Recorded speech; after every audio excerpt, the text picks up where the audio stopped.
Hello, my name is Richard and welcome back to the channel over and over and over again. This is the first of a new series called Arsenal Oddities.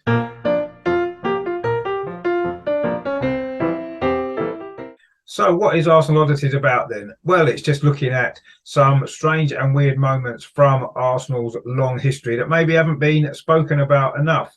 This is episode 1 and we're going to look at an incident that was called the Courage Pill.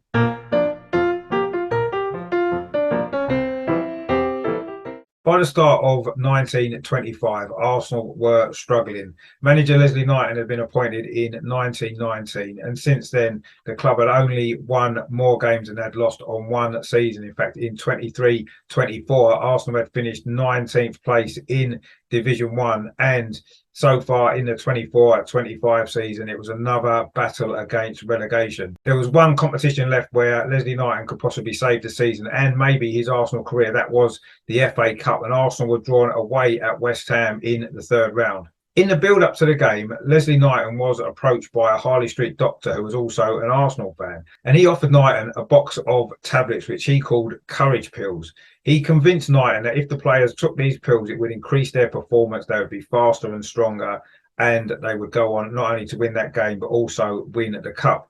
Knighton trusted this doctor, so he took the pills, and on the day of the game against West Ham, he brought them out into the changing room and offered them to the players.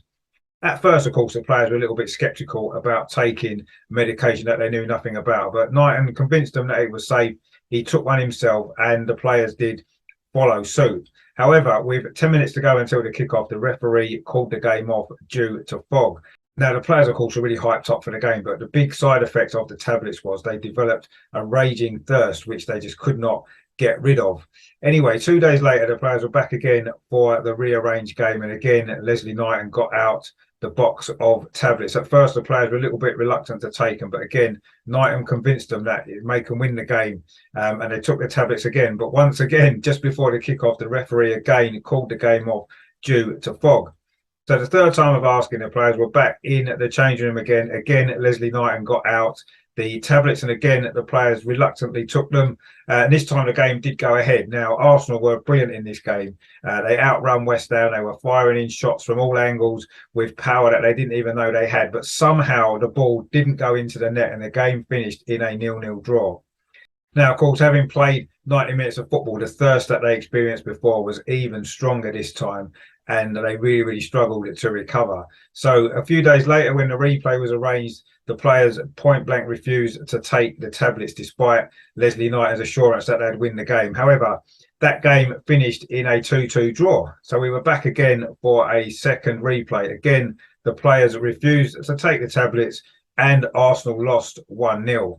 Now, the doctor was convinced that had Arsenal continued taking these tablets, that the club would have gone on to win the FA Cup, and how different the history of the club may it have been.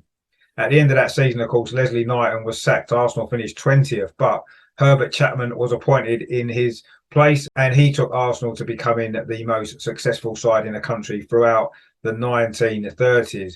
So had the players continued with these pills, there's every reason to believe they could well have won the cup.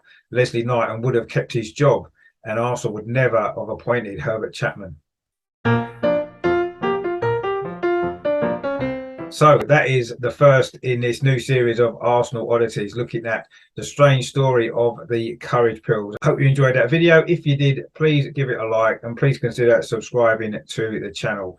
On the next episode of Arsenal Oddities, we are going to look at the way Arsenal got promoted to Division 1 in 1919. That is not to be missed. Coming up very soon on Over and Over and Over Again. I'm Richard. Thanks for watching. We'll see you very soon.